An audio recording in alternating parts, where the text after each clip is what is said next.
I think we'll make a start now on this session, which is the co-occurring needs and complex needs session.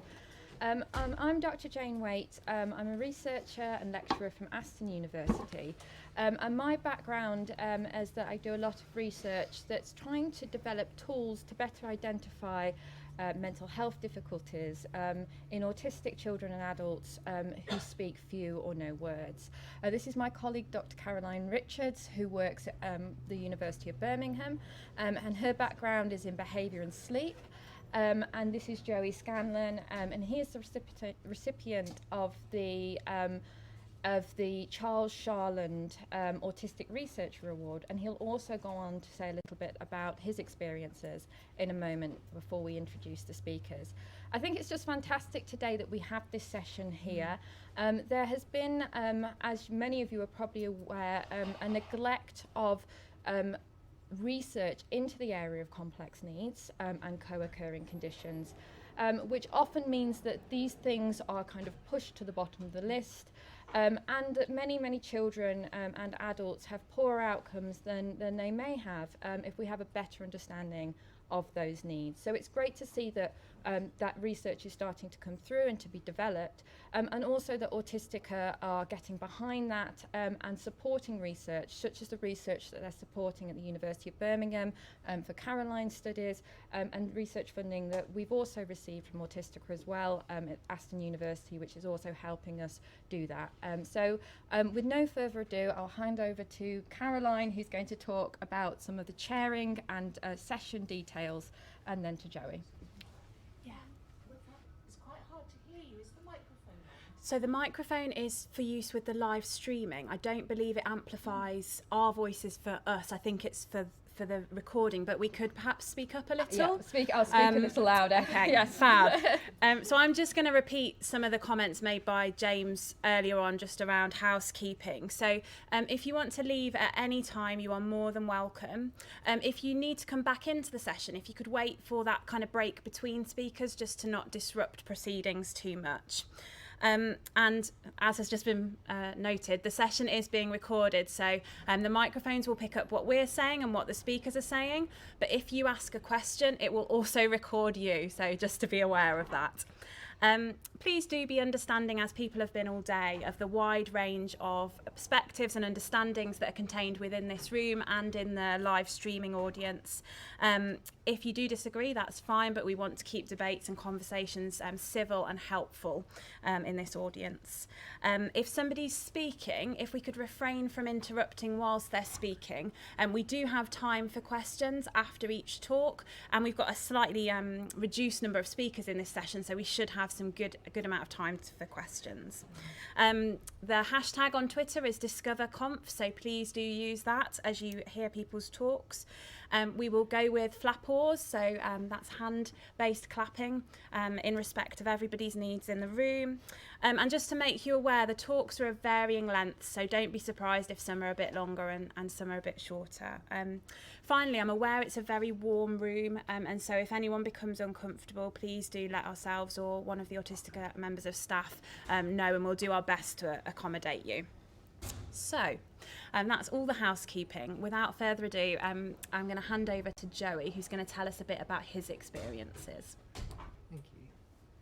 Hi everyone, my name is Joey Scanlon. I'm a postgraduate research student at the University of Birmingham, and I'm also autistic and I have co-occurring conditions as well. I'm really glad to have been asked to co-chair today. I feel it's really important to look at co-occurring conditions and complex needs. From a personal perspective, my autism is something that I have learnt to get a lot out from. It's an important part of my identity, but it's actually the co-occurring conditions that I live with which more commonly affect my quality of life. So before I talk more about myself, I just wanted to mention the diversity within the autistic community. I think this has something to do with co-occurring conditions, and there's still this persistent idea sometimes that autistic people, they all look alike and react in the same way, when actually one autistic person is very different from the next autistic person. I think this is compounded when you look at the variety of co-occurring conditions that can exist with ASD.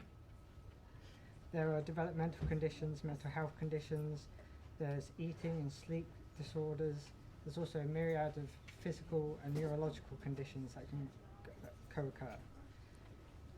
In light of this, I think it's more important than ever that research takes into account the individual, and it's a good point to mention as well that I'm just one autistic person, so the experiences that I'm talking from are just from my very personal perspective. So initially this presentation did have slides, and it also had a title. The title was "It's a Complex Picture." I chose this title because this is something that I've heard a lot from professionals over the years when talking about me. At first I disliked this phrase, this complex phrase, because it made me feel like I was a problem or a sort of very difficult puzzle that people were trying to solve. My journey through services actually started in CAMS when I was diagnosed with autism, ADHD and anxiety, and then I encountered neurology in my early 20s for epilepsy, and then in the last year I've actually been diagnosed with bipolar affective disorder from adult mental health services. What I found through my journey through services is that each specialist was very, very good at looking at their own particular area, but not always necessarily good at looking at the whole picture. So now, when I hear the words, "it's a complex picture," I actually try and think, great, this is someone who's taking into account all the different parts of me, who's not simplifying things for ease, and it's actually become a hallmark for me of good understanding. So how my autism has affected my co-occurring conditions and vice versa. Just a bit about my experiences. The first time I was in inpatient, which is more common if you're autistic, by the way, for mental health reasons, I was there for 6 weeks, which is a relatively long stay. In part this was due to how my autism and other conditions were affecting the picture of what was happening.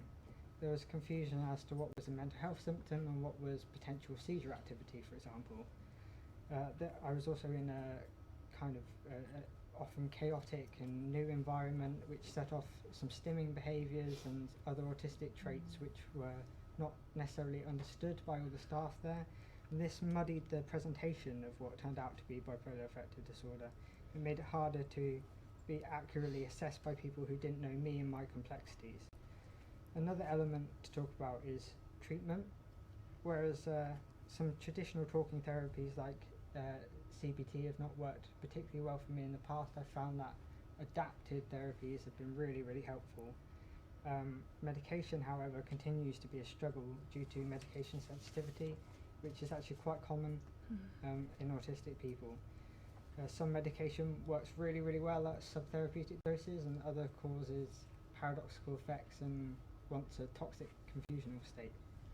So despite all these difficulties, I'm really grateful for the research that has been done and is continuously being done on autism that does inform services, the professionals, the public and other researchers.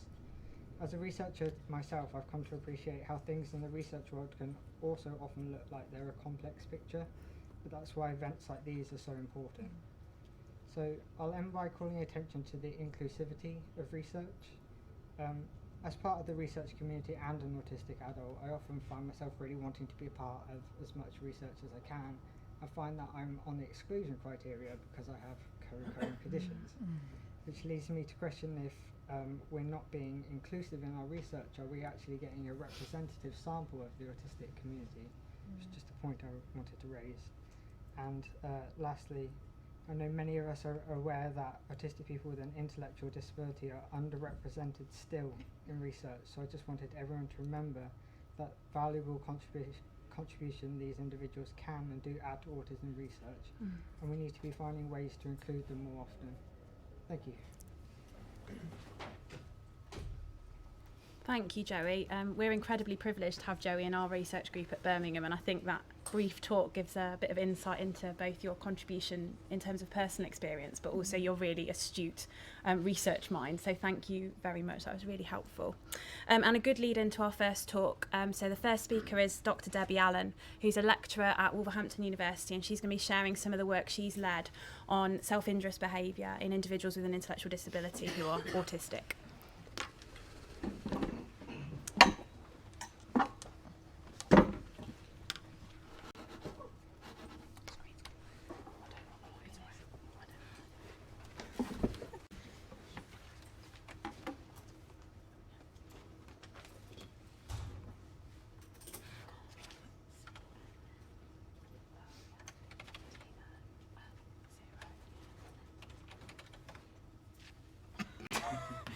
Any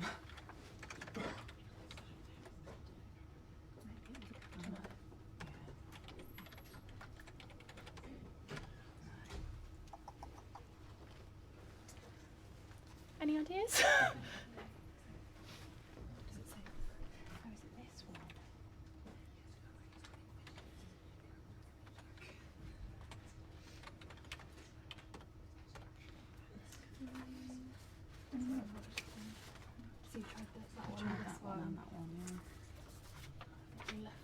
Is there anything in here?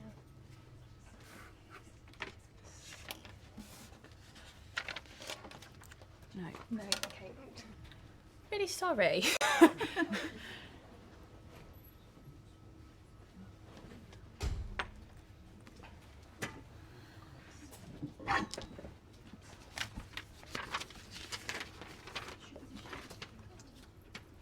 These ones, neither of these ones work. Just use the password. Yeah, use the password. Okay, this one potentially.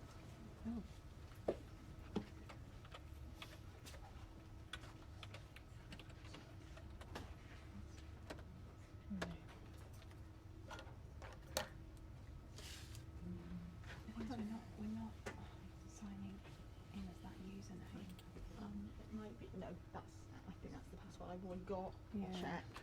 I'll just check. Sorry, I haven't had to do any of this yet. No, sorry, we should have checked. No, it's okay. I think it was. Are we in? We're in. Wow. I think I've just typed the same thing 6 times and it worked that time, but clearly something else has happened. That experience.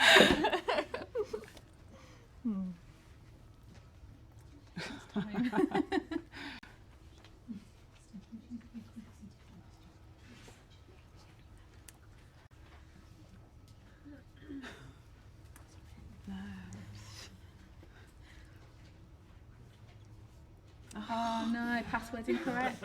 Oh, we almost had it and then didn't. Yeah.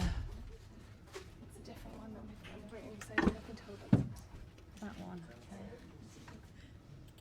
Are we meant to change the username? Because at the minute that's not what the username is. Oh, that is. Oh, that one is. That's the username, isn't it? But it says that's the username. Oh. So should we change the... That's the user, I think. But, Yeah, so you could try signing in as a different user. So if you go...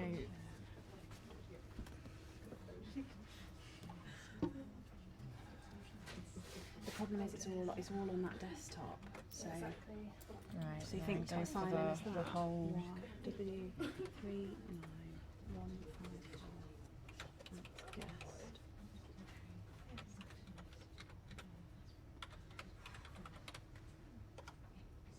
Okay. Well, yeah, it did that last time. It has done this once and then not logged in.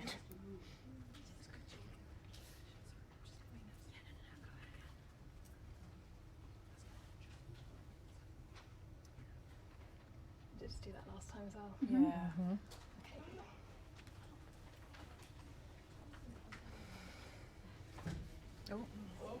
No preparing.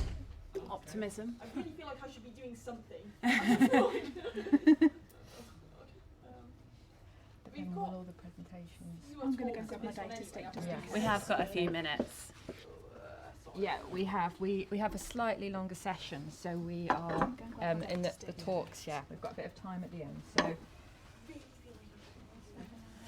It's okay, we'll yeah, so we're in, but all of the talks have come off the desktop just for speakers, so can you bring up sticks and as you go. It's fine, we can ride with it, this is fine. I'm trying to remember what the stick was. Shall we just do it one by one while you're taking questions from the previous ones? Yeah, If if you want to Sneak come up then behind and them, sneak in, yes. we'll save a bit of time.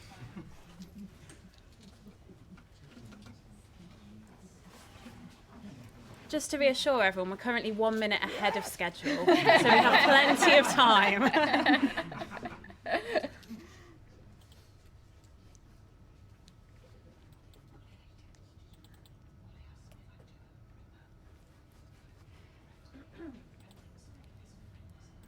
Fab, seamless. Okay, so as Caroline said, I'm Debbie Allen. I currently work at the University of Wolverhampton. Previously, I worked at the University of Birmingham at the Cerebral Centre for Neurodevelopmental Disorders, and this is the project that I'm going to talk to you about today was conducted there. I was working with Chris Oliver and a consultant, and we're kind of the research team's like a multidisciplinary team, so we have a consultant psychiatrist, a consultant paediatrician, a clinical psychologist, and a consultant dentist. Yeah, so the project was funded by Bailey Thomas, and it's part of a larger project, but I'm only going to talk to you about a little part of it today because we only have 10 minutes, Caroline, yeah? Okay. So sorry, what I didn't say was what are we actually studying. So we were looking at self-injurious behaviour in autistic children who speak few or no words. And why would we study self-injury in this population? So first of all, we know that 35 to 40% of autistic children speak few or no words. We also know that the prevalence of self-injury in autistic children is around about 50%. That helps us quantify the size of the challenge. And then about self-injurious behaviour. So we know a little bit about self-injurious behaviour in I guess similar populations. So children with an intellectual disability, we know that self-injurious behaviour might impede social interaction, it might impede learning, and we also know that it can increase the likelihood of hospitalisation, also placement breakdown. We know a little bit about the underlying causes of self-injurious behaviour in children with an intellectual disability, and like, as I say, a similar population. So we know that operant causes, so self-injurious behaviour is a learnt behaviour. So self-injury might be maintained by access to attention or avoidance of situations that a child might find aversive. We also know there's an emergent literature on pain as an underlying cause of self-injury too. So I'm not going to go into too much depth because I want to concentrate on the findings. So I'm not going to go into too much depth on I could go into more, but I won't for now. So we know those two underlying causes, and there are lots more, but we're going to focus on those two today.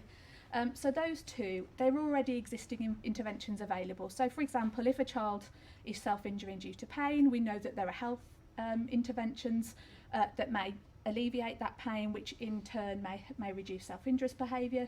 We also know that for children where self-injury is a learnt behaviour, there are functional communication training interventions and other reinforcement-based behavioural interventions available. So we know that, but actually children tend not to be receiving these interventions in clinical practice for a wide variety of reasons. But one of the reasons could be that this is such a complex behaviour, and that clinicians actually, well, not all clinicians, but some clinicians may not actually know what to do with the behaviour, and that's our experience at the Cerebral Centre. Obviously, we have lots of requests from clinicians asking, what do we do with self-injurious behaviour. So what we find is there's a current discrepancy between the amount of need that children have and actually what they receive. So what we think is necessary is a reliable assessment tool which will identify the underlying causes of self-injurious behaviour, which would then lead to targeted interventions.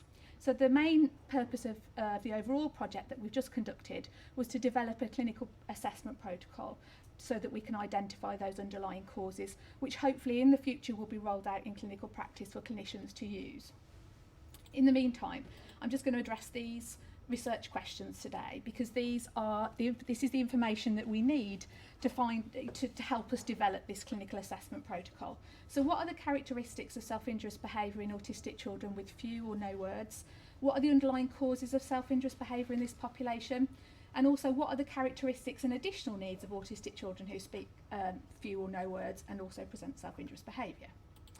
So we recruited 30 children who had been referred to local services for their self-injurious behaviour. Children were aged between 3 and 15 years, 11 months. And we asked the clinicians to refer children to us to see if they would like to participate in the research. If they if they'd self-injured, if they'd self-injured at least once in the last month, and in addition to that, they showed autism-type behaviours. We had an official screen that we took participants through when they agreed to take part in the project, but that was our referral criteria initially, our broad referral criteria. So we used a range of informant-based methods, interviews, questionnaires, diaries. We also had a few more direct measures such as actigraphy and observations, and we had an experimental analysis of self-injurious behaviour. And we also had a dental examination, a physical health assessment, and then children who were identified with new health conditions were offered a treatment, and we evaluated the effects on self-injury and other characteristics. So I won't be able to present all of this today, but I'll try and do a little bit. So just for anybody that's interested, there's the list of measures. I'm not going to leave them up for too long. If anybody wants to have a chat to me afterwards, that's absolutely fine. But you might also notice that we've included sleep as well, and that's because we know that poor sleep often leads to challenging behaviour the following day, and we also suspect that pain might have some effect on children's sleep. Okay, so participant characteristics. So in terms of where we recruited the 30 participants from, around about 64% were recruited from a child and adolescent mental health service, LD team, and the remaining participants were recruited from the community paediatrician team. Mean age of children was 8.9 years, and we had 21 males. Sorry if I'm rushing, but I do have quite a lot of information to get through.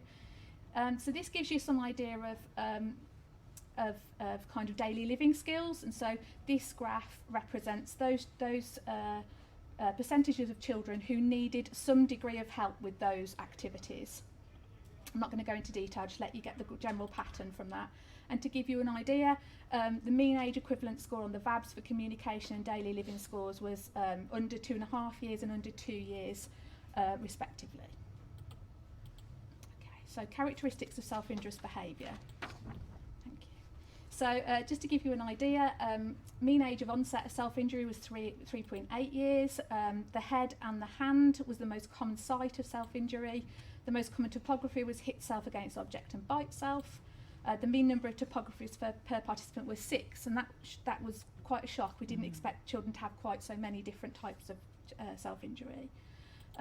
The physical effect of the worst episode, the majority of children had a moderate effect, and that included kind of bruises and cuts. Around about 20% had minor injury, and that included like temporary reddening of the skin.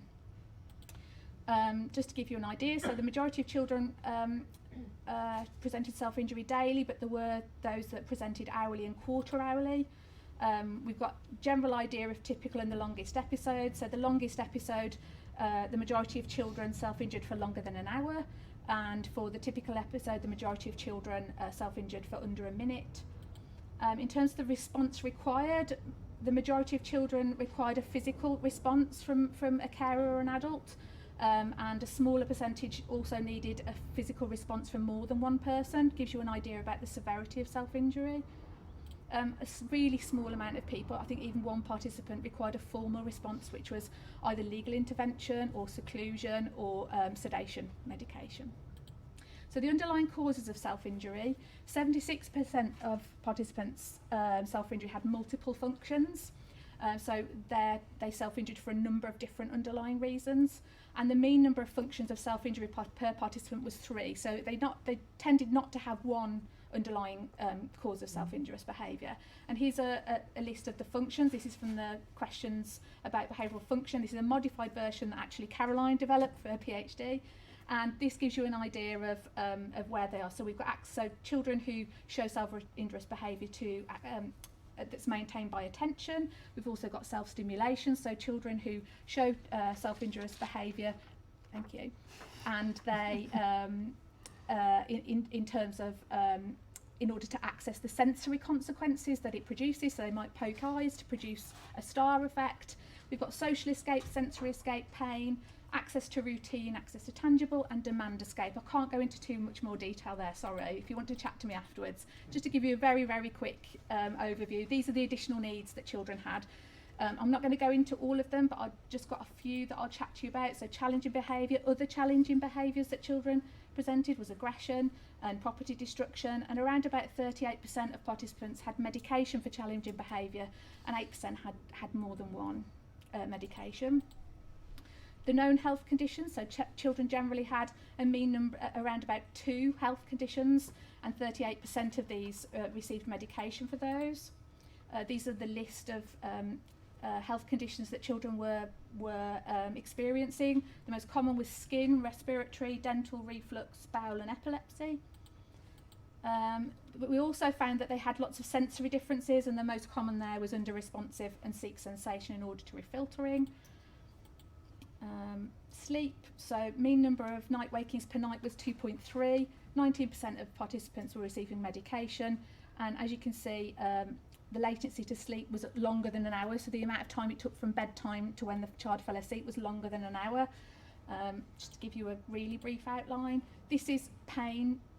These are all measures that look at non-verbal pain, and as you can see, almost all children were experiencing, according to these measures, were experiencing at least mild discomfort and pain, the majority. This gives you a profile very quickly of each child and all of their different needs. Each child had a mean number of additional needs of 5. And this is are we out of time? Okay. So I'll just show you very, very quickly. This was one of the case studies, one of the children that received an intervention. So this is Gemma, she's 8 years old. She was identified to have reflux, so she was given omeprazole to treat her reflux. She also had a gastrostomy and treatment for fecal impaction. We followed her up twice, but I'm only going to give you the baseline and final results. So we saw an improvement in mood and sleep and a reduction in self-injury and pain, and those are the data there.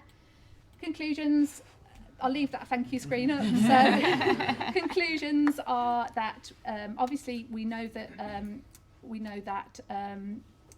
self-injury has an operant underlying cause. We also know that self-injury can occur due to pain.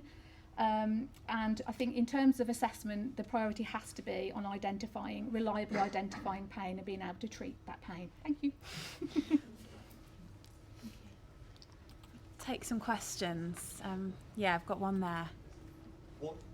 To what extent have you seen a progression in different types of behaviours? So you mentioned about sensory behaviours.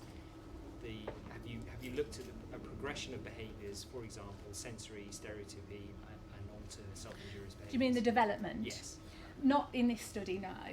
No, this was purely just one particular snapshot of, and we were trying to get an idea of, what is a picture of this population, because they're an understudied population, there's very little research. We wanted to get as much descriptive data as possible, so that's not what we've done so far. We do know that children have a huge number of children also have repetitive behaviours. We know that they have the sensory differences, but we haven't linked them all the data together yet, and we certainly didn't look at them at different time points to see how that behaviour may have developed. Does that answer your question? Do you plan to do that? Not in this study, perhaps in a future study. I mean, what we did have a study a fair few years ago looking at the origins of self-injurious behaviour. I'm not sure that we addressed that, did we, in the end? No, but it's certainly something that's constantly in our mind and on the periphery, if you see what I mean. Really sorry to stop discussions. I know there are other questions, but perhaps people can catch Debbie during coffee. Thank you very much for a really helpful and interesting presentation. Thank you. Okay, so our next speaker is Susie Chandler from King's College London, and she's going to be talking to us about early childhood to adolescence, emotional and behavioural problems and associations with autism. Thank you. Yes, so I'm based at the Institute of Psychiatry, Psychology and Neuroscience, where I work on the IM Health, or Improving Autism Mental Health program, which is an NIHR program led by Professor Emily Simonoff. So I'm going to be specifically talking about the impact of co-occurring emotional and behavioural problems in autism spectrum disorder, and looking at the impact as we go from early childhood into adolescence. So our group and others over the last 10 years have shown that co-occurring emotional and behavioural difficulties are very common in autistic children and adolescents. So studies are consistently finding that around 70% or more are meeting diagnostic criteria for a coexisting psychiatric diagnosis. Studies have also shown that these sorts of co-occurring difficulties are persistent. So they persist from childhood into adolescence when we look at our longitudinal data. We're also finding that it's possible to identify these co-occurring emotional and behavioural difficulties in younger children with autism. So we're seeing similarly high rates of co-occurring emotional and behavioural difficulties in the younger age groups, in the younger cohorts. And these additional challenges or difficulties, for example, ADHD, anxiety, they cause kind of a real impact to these individuals in terms of their ability to get on with everyday life. And I think, just to reiterate what Jo was saying, we see the same in clinics where parents are coming in saying that actually it's these additional co-occurring emotions and behaviours that are posing the greater concern to parents, sometimes over and above the core autism characteristics of their child. However, as professionals and clinicians, we're taught and trained to ask about these behaviours in a way that's not always the most meaningful way for parents. So we're often trained to use standardised tools and assessments that focus on the frequency or the severity of a behaviour and not necessarily the impact of that behaviour. So here I'm just going to be looking at which types of emotional and behavioural problems are associated with greater impact and whether this varies across development. So I'm going to be using data from a community cohort, a longitudinal sample known as the Quest cohort, who was seen at 3 time points, so at mean ages of 6 years, 13 years, and more recently at age 15. In terms of our measures, we use 2 different measures to look at the impact of emotional and behavioural difficulties. So at time 1, at age 6, we use the profile of neuropsychiatric symptoms, better known as the PONS, which is a screening questionnaire for emotional and behavioural difficulties that looks at 13 behaviours or symptoms, and it asks separately, this is the key bit, it asks separately about the frequency of that behaviour and then about the impact that that behaviour has. That's just the validation paper. And then at times 2 and times 3, so at 13 and 15 years of age, we used the strengths and difficulties questionnaire that's more widely used, I think, in clinics as a screening questionnaire. And this asks about 25 different behaviours and asks how true they are with their child, asks parents to rate how true they are of their child.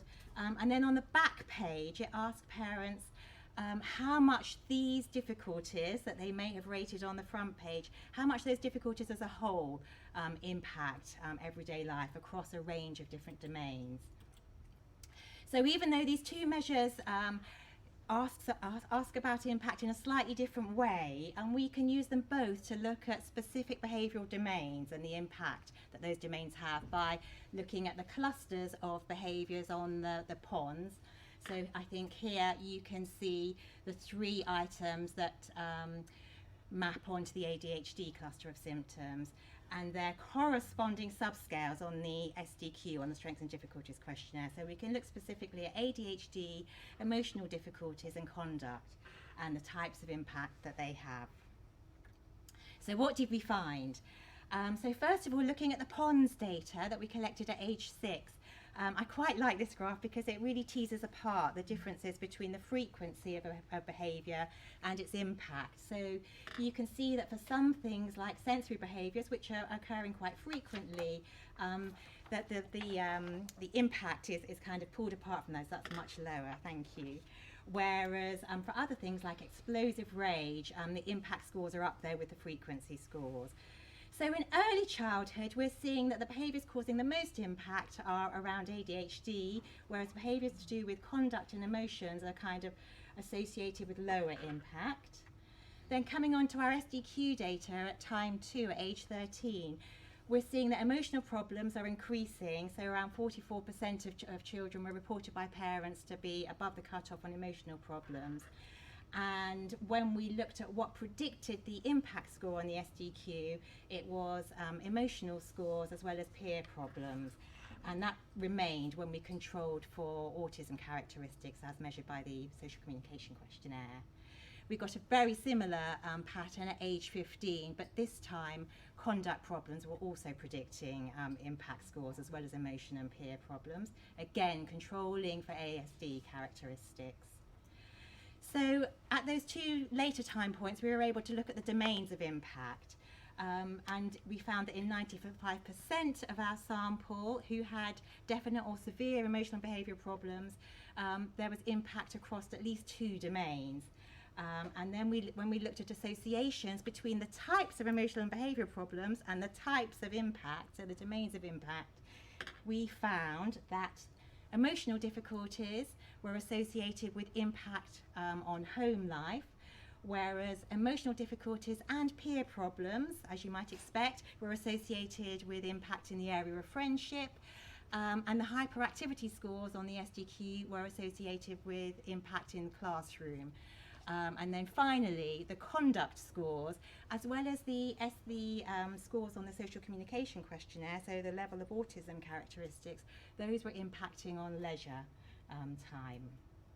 So to conclude, we are seeing that emotional and behavioural problems do vary with age. So the ADHD is associated with greater impact in the younger children. And I think for time I didn't flag it up, but I think as Debbie mentioned earlier, sleep was also flagged up in that colour-coded chart from the ponds as having quite high impact. Whereas emotional and peer problems are associated with impact in the older children.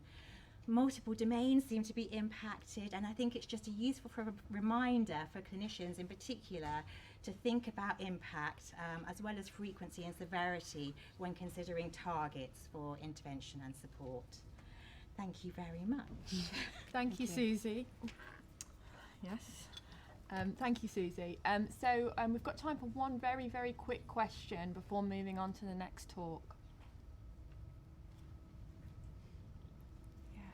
Did you look at change over time within these, because I guess you presented at each time point as a group, right? What about sort of change over time within the same the people? I know the individuals? measures were slightly different. Yeah, so I haven't got that graph on here, but we've got some really nice panel graphs that show individuals, so they each have their own line.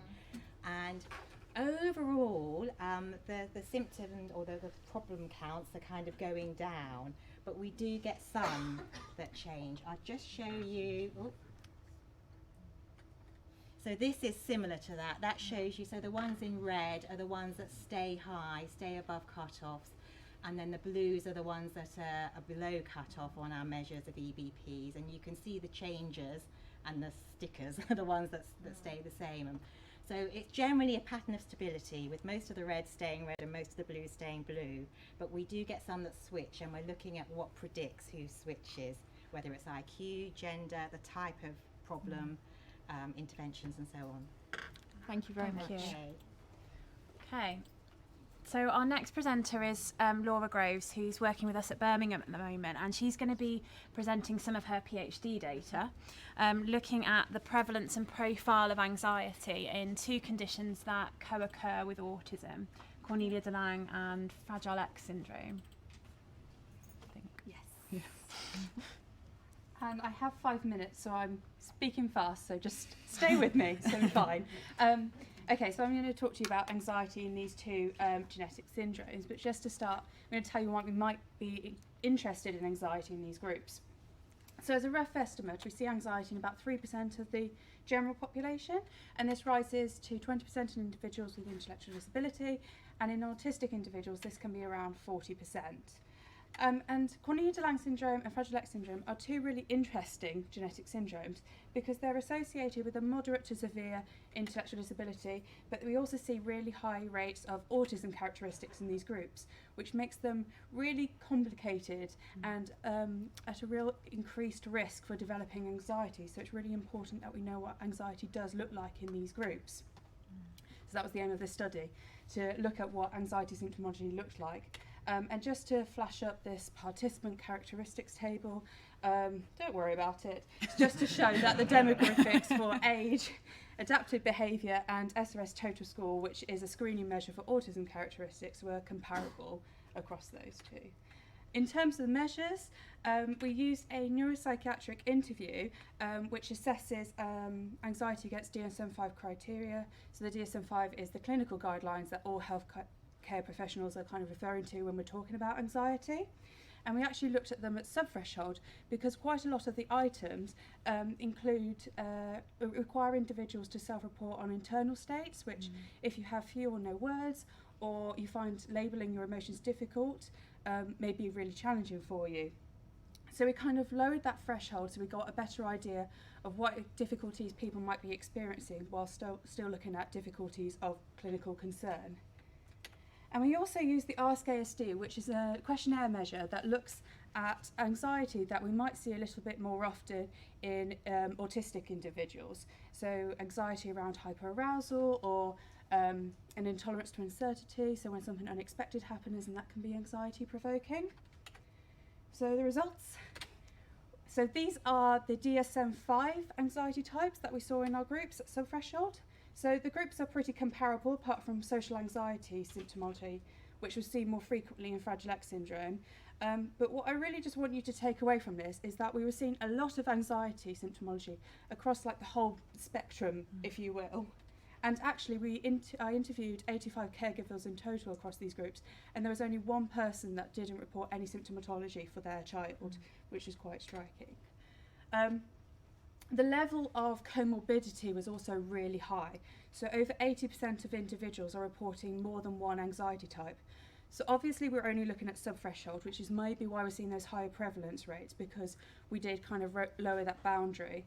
But when we're seeing high rates of comorbidity such as this, or high rates of co-occurrence of anxiety difficulties, it kind of raises the question of whether the measure that we're using is perhaps appropriate for that group, because it doesn't quite have the right specificity. So it's important to remember the DSM-5 is created for the general population, and so it might not, these neat little categories it's come up with, might not map on well to what we see in autistic individuals or people with autism characteristics and intellectual disability. And so we might be seeing a very different profile, and it's important that we recognise this, because only by proper diagnosis and recognition of what anxiety actually looks like, we can understand the mechanisms that are leading to its emergence. And finally, for the ASK-ASD, we saw really high rates of anxiety that was associated, is seen more often in autistic individuals, so 44% and 35%. And in these two groups, it was the uncertainty that seemed to be the biggest problem. So that seemed to be what was driving those scores. And again, coming back to this idea that the DSM-5 criteria doesn't map onto the anxiety we might see in these groups, an intolerance to uncertainty is unlikely to be captured in DSM-5 anxiety types.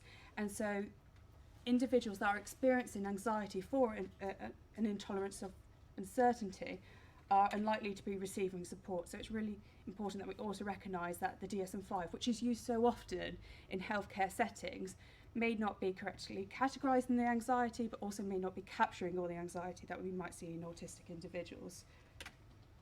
So we need to do that, don't we? So understanding what this looks like, and then we can identify the underlying mechanisms better to provide appropriate support to individuals. Thank you. Thanks, Laura. And I think special applause for coming in a minute under time. Any questions? You've opened yourself up for more questions. So any questions for Laura? So it's really fast. That's great. I've got a question at the back. Yes, so you're focusing on Cornelia de Lange and Fragile X syndrome. Yeah. Okay, so there are intersections with the autism spectrum, but are the needs of people who have Cornelia de Lange and Fragile X syndrome being met under LD, or do autism initiative have to spread that to them as well, even though they don't have autism or not necessarily do have autism? So there are definitely groups that are probably falling through the cracks. Yes. They're not really getting picked up very well by anyone. But it is worth kind of recognising, I didn't draw attention to it very well in that, but in on the SRS, which is the autism screening tool, whilst there's quite a large range of variability, the mean score for that is in the moderate range. So this is a really this is a group where we do see quite high rates of autism characteristics. It might not fit the diagnosis categories quite as well as as other people, but like I I've run out. At the point. Yeah. Any other comments, questions? Yeah. A very interesting talk. So I wonder whether you had enough participants to separate out people who meet and don't meet thresholds on the SRS, and whether the profiles of anxiety in those two groups are different. Yeah. So we did. Actually, there is no difference, which is interesting because you've got social anxiety symptomology in there and OCD, and it actually suggests that those two group anxiety types occur independently of autism, which is really interesting. But yeah, no. So for example, with the intolerance of uncertainty, does that play as big a role in people who don't meet the SRS? So it wasn't correlated with anything, which was surprising. Yeah, in fact, we did find that intolerance to uncertainty was associated with generalised anxiety, which is quite interesting because that shows the overlap between anxiety you might see more often in autism and those DSM types. So I think it's a bit muddy, the kind of picture, but yeah, no. The SRS wasn't correlated with anything. Fab, thank you, Laura. Thanks, Laura. Okay, so our next speaker is Iliana Magiati from the National University of Singapore, and she's going to be speaking about self-report measures for anxiety and OCD. Thank you, thank you. I think I also have 5 minutes. I was given an extra minute, which I'm very excited about. I'm going to try to use very well. So I'm presenting work by one of my master student, CAE2, and I'm based in Singapore, but I lived and worked in the UK for many years, for a long time ago. So it fits quite nicely, I think, with the previous talk. In some ways, it relates to self-report measures. We know that rates of anxiety are very high, and a lot of the studies, as well as clinical practice, we use that based on clinical interviews, as well as asking autistic adults to self-report their anxiety. But when you actually look at a lot of the items, most of these questionnaires are developed for non-autistic people, and when you look at actually how they describe items, many of them can be described, I think, as quite vague in general, and you can begin to see that perhaps many of the items don't quite tease out the anxiety experiences from the autistic experiences quite well. So my student asked a simple question: if we clarify or enhance some of these items in existing measures with input from autistic people, can we better disentangle autistic experience from anxiety experiences in these self-report measures? And if we do that, then does that change how people report and rate their anxiety? Are there differences? So we used two measures. The choice was largely based on whether they had good properties and also whether they were freely available, and whether they're widely used. A social anxiety questionnaire, we selected two of the most common anxiety presentations, and the PADWA inventory for OCD, and the participants also completed a measure of autistic traits. How did we actually do this clarifying thing? It was done in consultation with autistic people and with two clinical professionals who had experience of working with autistic adults. And we basically had cards. Each card was an item, 90 cards, and we asked them to basically say which items do you think can be either experienced or interpreted in different ways or in more than one ways for autistic people. And clearly the autistic consultants provided their input based on their own experiences and interpretations, but also based on what it is their perspective of what autistic people may see. So these items then that people thought could be interpreted or experienced differently, we asked the consultants to provide clarifications.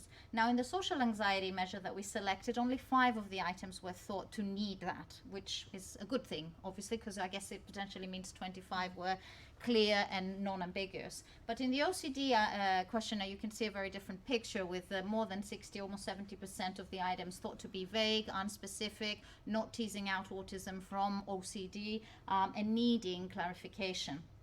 So an example of needing clarification, just to give a good sense of what we mean, this is an item from the Padua: I avoid using public toilets. The autistic consultants provided input that, of course, autistic people, I think a lot of us know that, obviously, might avoid public toilets because of sensory overwhelmed, not necessarily because they have a fear of contamination or that they would catch diseases, which is what OCD typically is. So we developed clarifying items. The first one was the original, the top one is the OCD related clarification, bottom ones are ASD related clarifications based on the input from the autistic consultant and consensus from all the consultants and discussions with the research team as well. So the participants filled in the original methods, they had a distractor task and and then they completed the clarified items. And we looked at the differences in their ratings from the original to the clarified items. We had an autistic group of participants, online survey, and a non-autistic group, because we wanted to also see whether clarifying these items in such a way makes a difference for all informants, or does it make a particular differences maybe for the autistic participants. So the social anxiety, as you remember, only 5 items needed clarification, and I guess as expected, only 2 of them were rated differently if they were clarified or not. When you see the graphs, it doesn't really make a difference in terms of how people report their experience or rate their experiences, whether you use the original or the ASD clarified measure. But when you look, so it doesn't really quite make a difference. But when you look at the OCD measure, the picture quite changes. When you compare people's ratings on the original items versus items that provided the OCD clarification, so in the example I showed you, the contamination, for example, autistic people rated the original items higher than they did the OCD items. When you looked at the OCD clarifications versus ASD informed clarifications, that you can see that it made a huge difference in terms of how autistic people rated these items differently. 29 out of the 40, there were significant differences in the overall ratings, and that was less so for the non-autistic group. So this is an example from one item, again, just to put a bit of context, because I only have 5 minutes.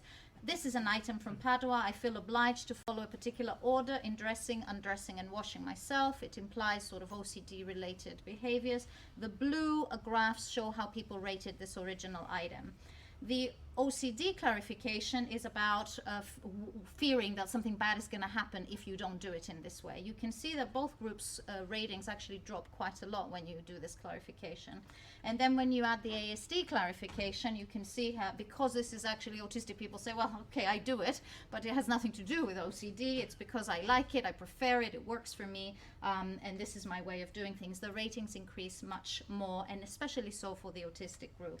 And so when you look at the total scores for the non-autistic sample, you see very little differences as to whether they rated the original or clarified items. But for the autistic group, they rate the clarified items lower.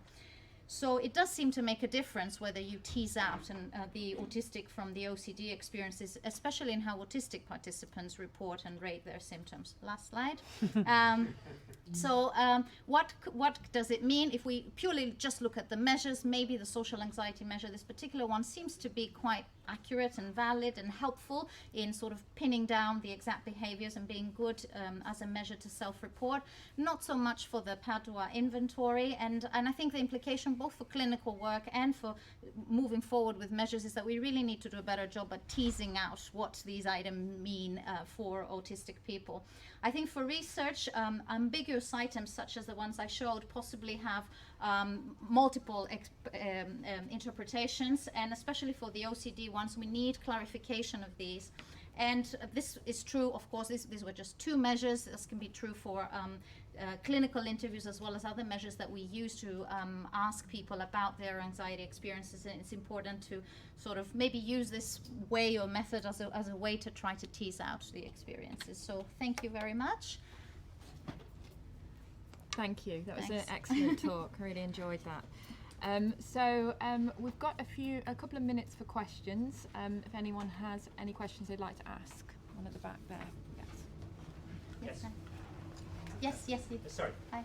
So when it comes to self-reporting, my own experience and from other people with autism, their experience, we doubt our own feelings and mind quite a lot. Yes. And so it's how do you make sure that autistic people are sure that that's what it is? Because had to do those self-reporting things myself and got really confused. Yeah. Is this what I'm feeling, Yeah. or am I just putting it in my own head? I think I thought it was interesting. I mean, I took a different perspective. We took a different perspective in this study. I think often you read in the literature, autistic people find it hard to sort of rate. I guess I took the other side, that I think we don't have good enough measures for autistic people to rate or report on their experiences, because a lot of the items are ambiguous. Now, of course, I think it's a big discussion around this. I mean, sometimes in clinical practice, I find that it's very helpful to use these as a starting point and actually have conversations in terms of teasing out.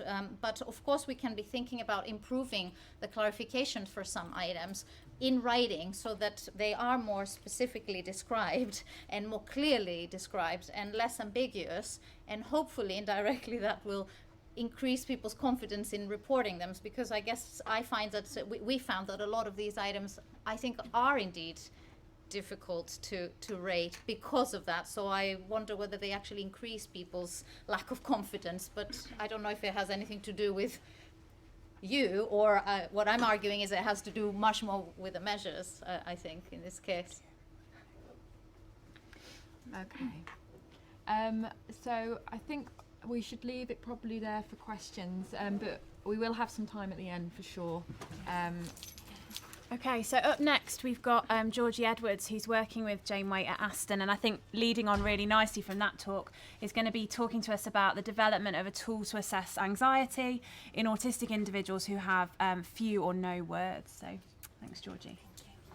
So yes, as Caroline said, I'm going to talk now about the development of a new questionnaire to assess anxiety in autistic individuals who speak few or no words, and individuals with genetic syndromes that are associated with autistic characteristics. So we know that autistic individuals are at heightened risk of experiencing mental health problems, as we've already mentioned quite a few times today. And when we look specifically at anxiety, we're looking at an estimated prevalence rate of around 40%. But the majority of research to date has focused on autistic individuals who are verbal and who have IQs above 70. With a recent meta-analysis indicating that 94% of autistic participants did not have a comorbid intellectual disability, while 2% spoke few or no words, suggesting that there's these two subgroups within the autism population that are currently being really underrepresented in the research literature. However, a very recent meta-analysis that was published just this year did include autistic individuals who have a comorbid intellectual disability, and they reported estimated prevalence rates for current anxiety disorders at 20%. And these rates were not significantly different from autistic individuals who did not have a comorbid intellectual disability, but these rates are still significantly higher than for individuals with intellectual disability alone, suggesting that the diagnosis of autism does seem to make an individual more vulnerable to experiencing anxiety. And to highlight this, in 2016, the James Lind Alliance identified the top 10 unanswered research questions within autism research.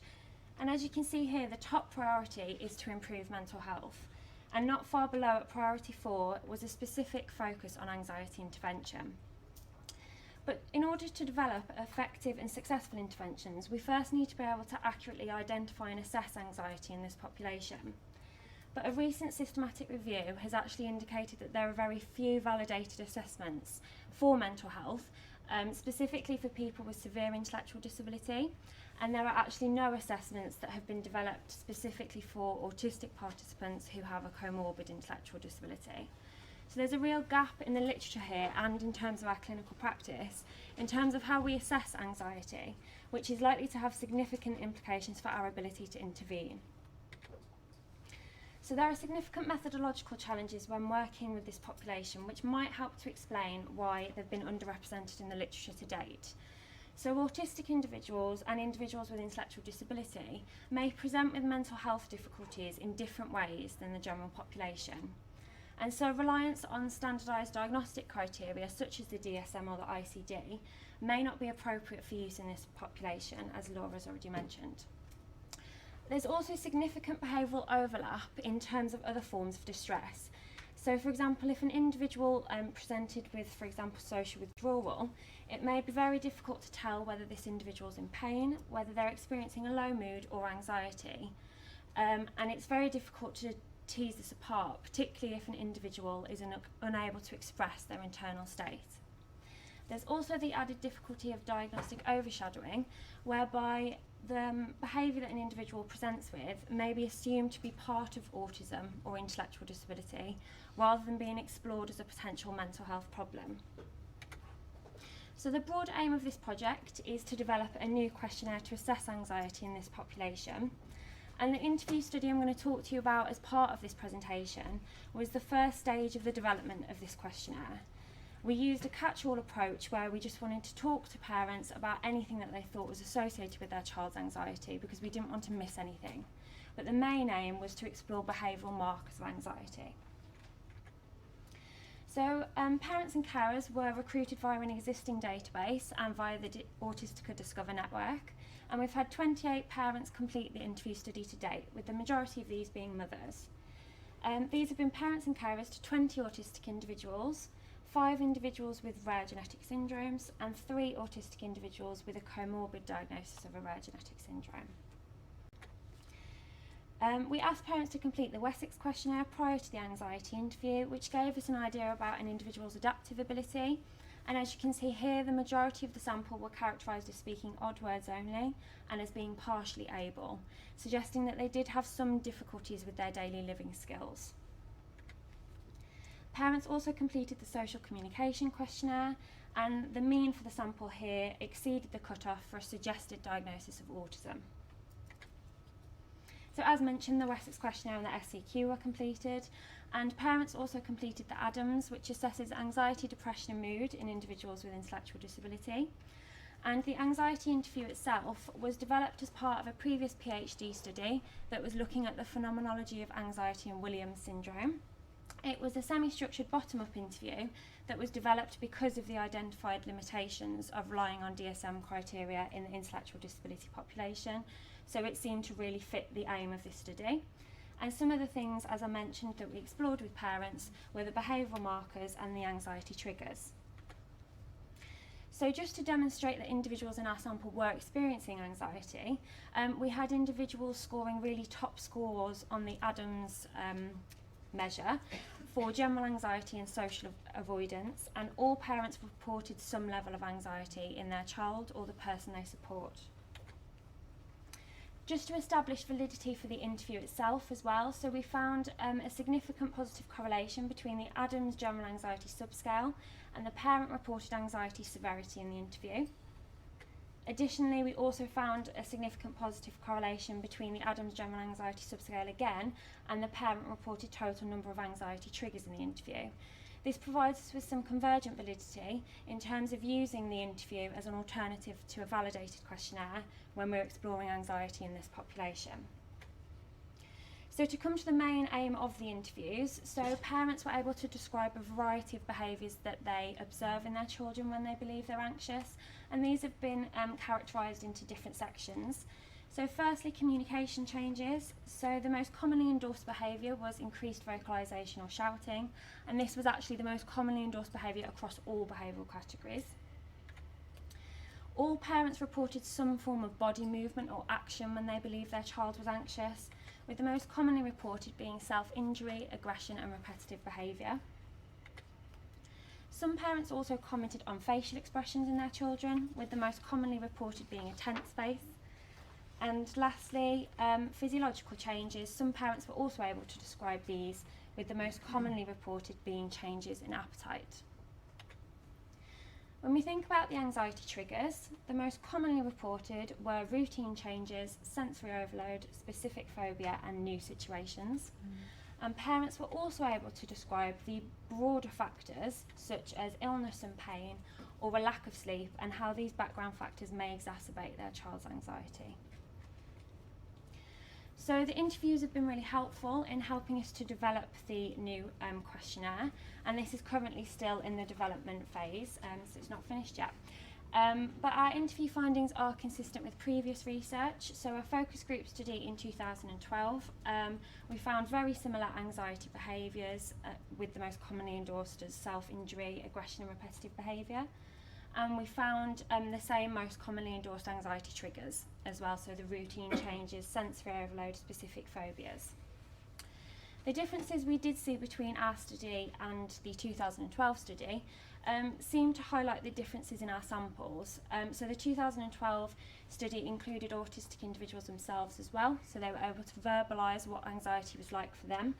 And they reported on some worries regarding cognitive content, so worrying that other people won't like them and things like that, which is something we didn't pick up in ours, potentially because in our sample we had individuals that were maybe unable to verbalise if they were experiencing that worry. A novel piece of information we believe we found in our interviews was the parent-reported specific phobia of young children. And when we asked parents why they thought this was particularly difficult for their children, they reported that it was the unpredictability of young children, and potentially also the sensory aspects of children being loud, and just, and so this is again in fitting with sort of the body of research that's looking at intolerance of uncertainty in autistic individuals, and how this may be a potential mechanism in the development and maintenance of anxiety. And then, so the interview itself, so we did rely on parents to recall retrospectively, and they did find some questions more difficult than others. For example, commenting on the physiological changes, perhaps because these are less observable behaviours.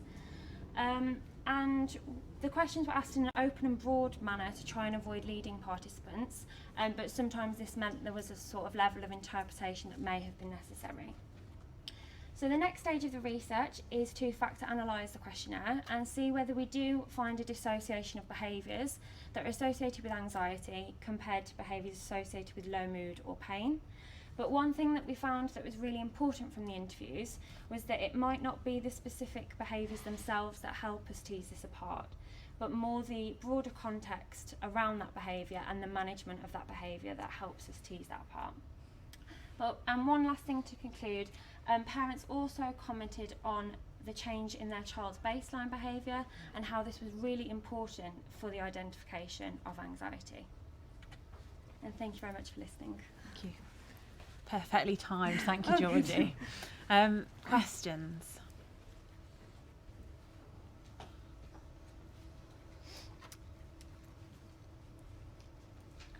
I'm just going to follow up because of the case.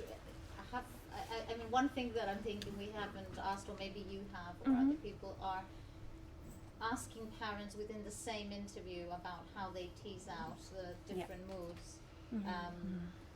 You know, so we asked about anxiety and we sort of get these more general, I guess, behavioural manifestations.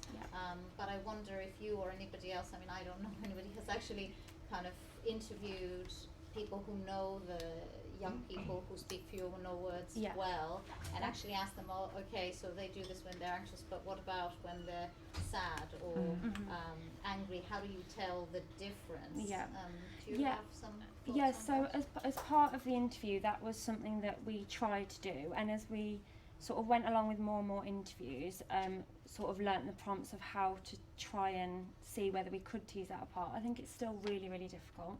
I think potential behaviours such as, it's just very difficult because I think when I think of withdrawal, that could be something that is associated with all of them. But things such as, so like I said, it's more the maybe context or management of the behaviour that help us tease apart what it is. So for example, with anxiety, if parents were speaking more about how they manage the behaviour, if they maybe didn't go into certain situations or something like that, that's more sort of indicative that that person might be experiencing anxiety. Because I also suspect it's the context as well. Right? So linking the behaviour with what's happening. Exactly. So I think that's the one thing that's we've realised with the interviews is it's extremely difficult to tell apart, and also parents do find that difficult too, and so that it might be the context itself that helps us tease that apart more rather than the actual just the behaviour on its own. I think that doesn't tell us maybe enough about what's going on. Fab. Thank you, Georgie. Thank you. Okay, so the last talk of the session is from Jack Underwood from Cardiff University, and he's going to be talking about the prevalence of co-morbid physical and mental health disorders and medication usage.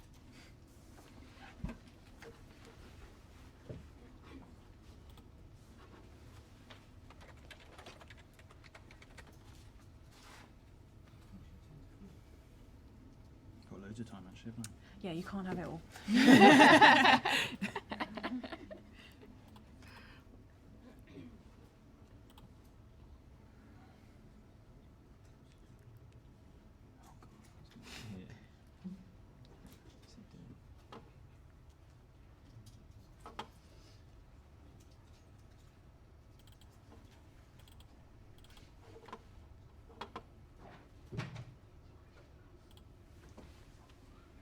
Fab.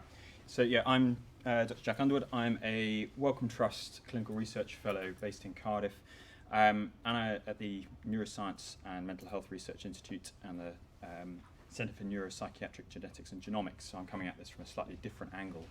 And I'm a psychiatrist, and I work with the Integrated Autism Service in Cardiff, which is a in Wales we have kind of a national structure, so every health board has an integrated autism service that does diagnostics for adults. That seems to be a bit of way ahead of England.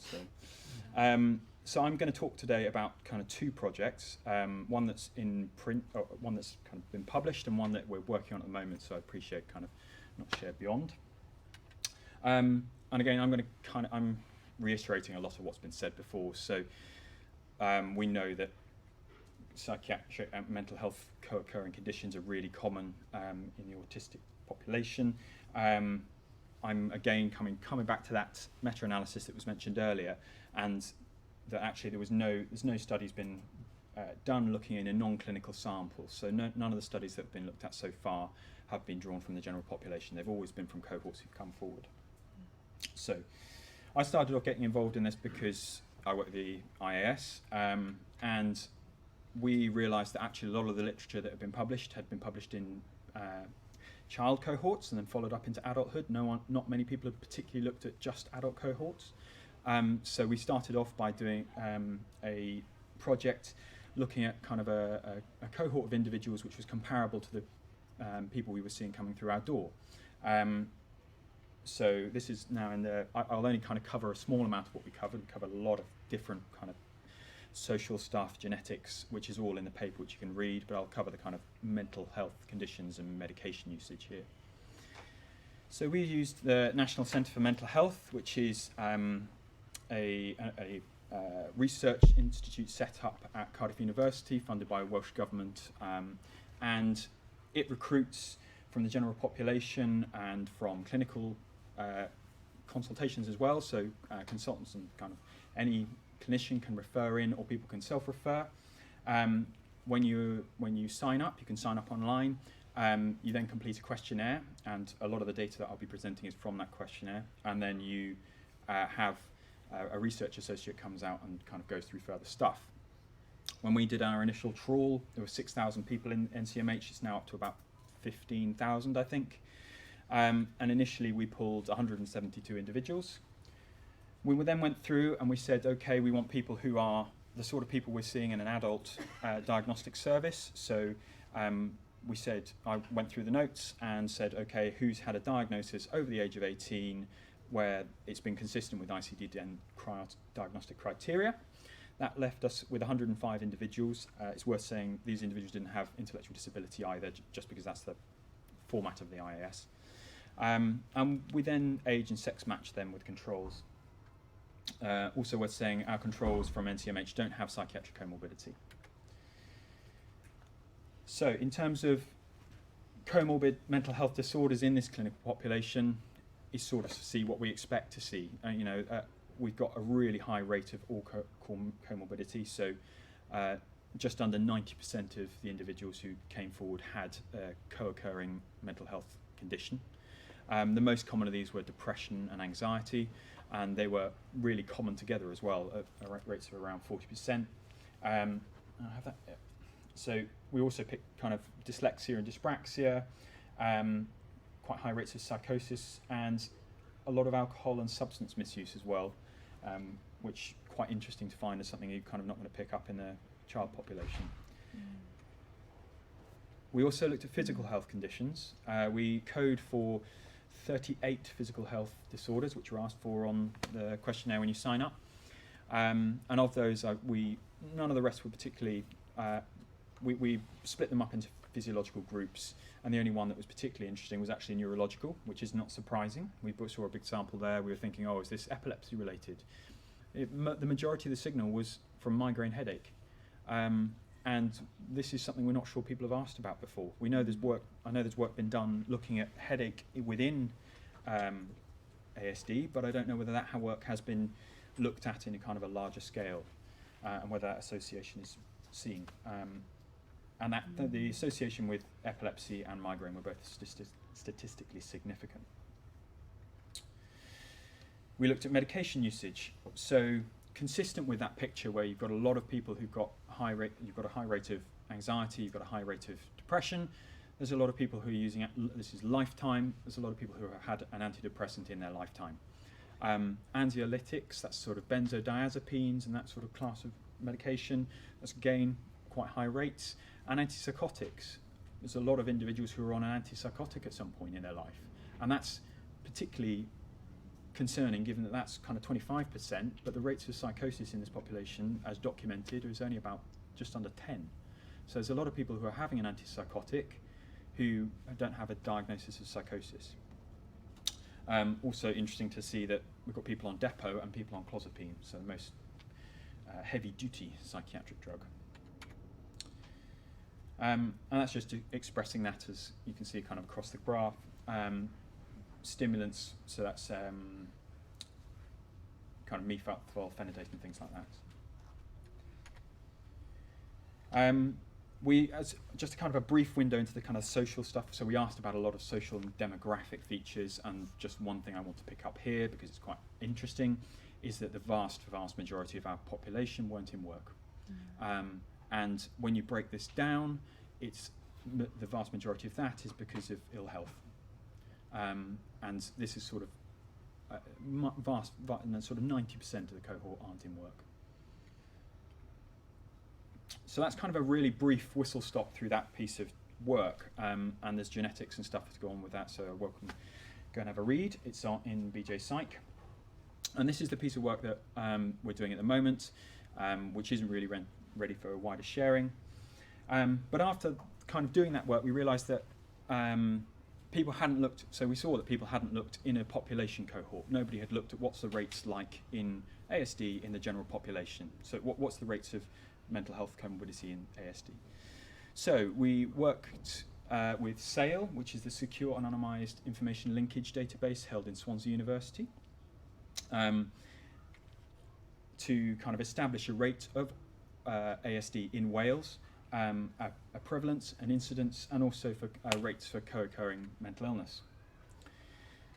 It's a retrospective e-cohort, so SAIL have gone out, and because of the joys of Welsh NHS, we're still centralised, we still have health boards, so SAIL have gone out to the health boards and the GP surgeries, signed up all the GP surgeries who contribute anonymised data. So you can't trace who the person is, but it's all in this enormous database. So it's greater than 90% recruitment of the Welsh population, and we have data for 15 years.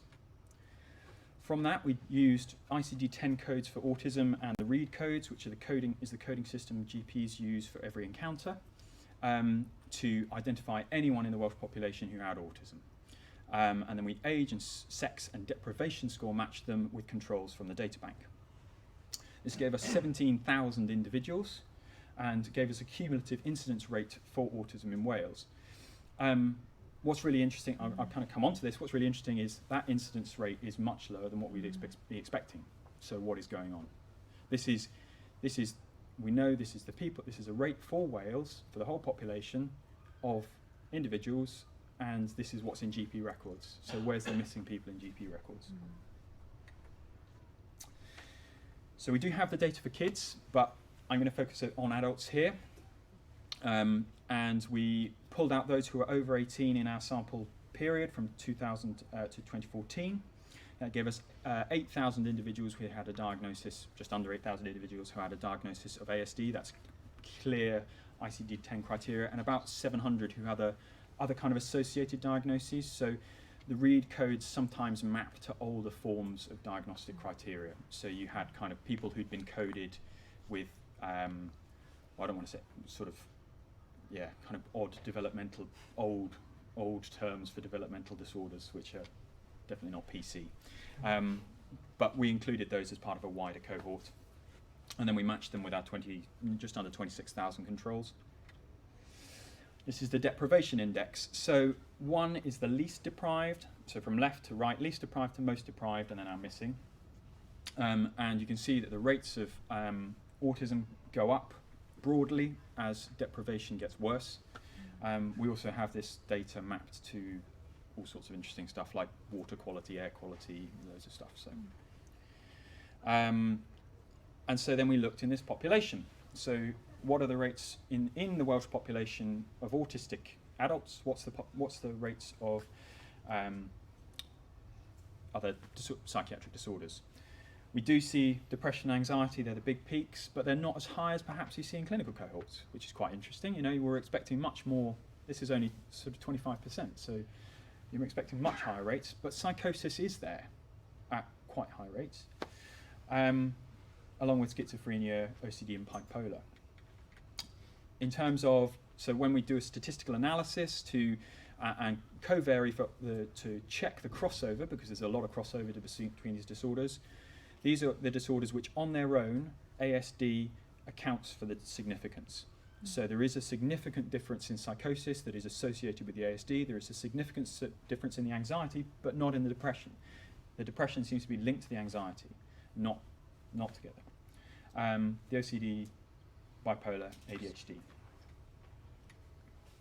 We looked at alcohol and drug misuse because we'd also seen that in our previous cohort. We see that both of those are significantly different. The rates are much higher in autistic adults of alcohol misuse and drug misuse. Still not particularly high rates, but it is enough to be significant. And we looked at neurological comorbidities again to see, are we seeing the same signal in the general population that we saw in our little, our kind of smaller study, clinical study. The rates of headache aren't as high. Epilepsy, there's that big peak, which we expect. Again, we ran the same analysis, co-varying, and actually headache does, all types of headache, but once you break it down, epilepsy is significantly different, and migraine is significantly different again. So we're seeing that signal. It's of interest to me as a neuro scientist because of the kind of background and the understanding that we have for migraine as well. So that's kind of something we're going to be taking forward. So in conclusion, our cumulative incidence that we're seeing in this population that covers the whole of Wales is much lower than that should be picked up according to clinical cohorts. And is this, people aren't coming forward, is this kind of proof of that barrier to diagnosis, that barrier to presentation that we've seen otherwise? We have picked up this signal associated with migraine, which we have reproduced, but we want to kind of see in other teams, see if they're also getting it. And actually the really high rates, the sort of 60, 70, 80% of rates of depression and anxiety, which we're seeing in clinical samples, aren't seen in that national cohort. But is that because people aren't coming forward, or is it because they're just getting diagnosed with having a diagnosis of ASD and the GP they're seeing isn't coding anything else? They're just putting it all down to ASD and they're not getting coding, because that has significant effects long term as well for them. If you're applying for PIP, if you're applying for all of these sort of things, and your GP's not coding all these comorbidities, that's going to have a significant effect. So I've come in under time. So there we are. Thank you very much. Questions for Jack? Yes, one over here. Yep. You talked about the startling high use of antipsychotics. I was just wondering whether that could be explained by the common use of risperidone, where it's not actually used for psychosis, but it's found to have a calming effect on other behaviours. So does it really matter? Is it as alarming as you think it is? I think themselves often say they appreciate the one. I completely kind of agree with that, in that I think that it probably is actually about off-label use for the kind of other therapeutic effects of it. So it's not a treating a psychosis. It's kind of, but that we need to unpick that, we can't say that until we can actually prove that that's what people are using it for. From my point of view, that's really interesting in and of itself from a neuroscience point of view, because what's going on, what's the difference there? Why is this effective as an anxiolytic or whatever, where other medications aren't? You know, what is the benefit being seen for an autistic individual what's going on there, basically? So, yeah, I agree, and that's something kind of in our conclusions we did kind of suggest, actually, we think this is probably off-label usage. There's a question at the back, yes, just there. What's your view on over-medication, particularly of benzos?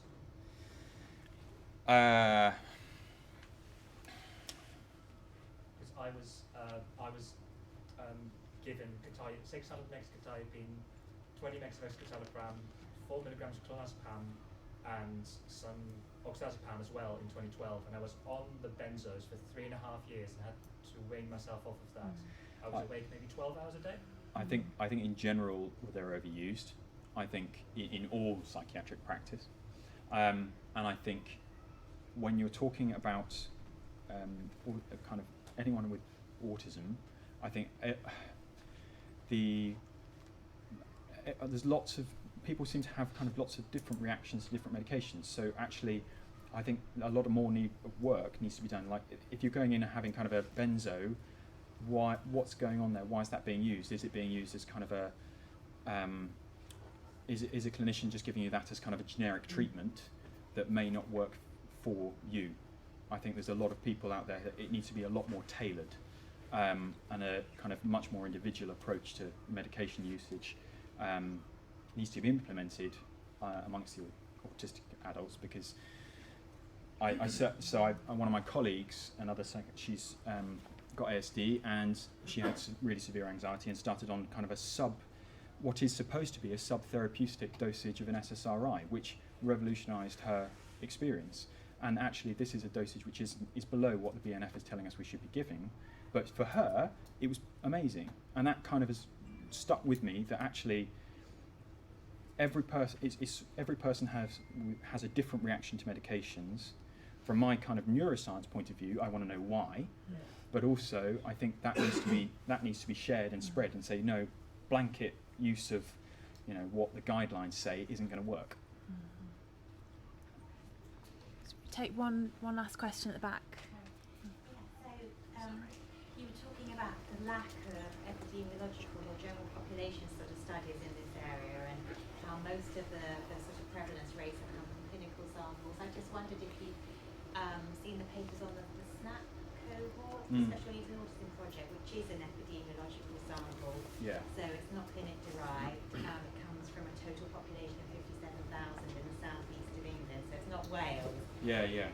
But the 2008 paper by Emily Simenoff has prevalence rates for the different psychiatric co-occurring disorders. And that's where the 70% kind of figure comes from. And so I think anxiety comes up at 40%.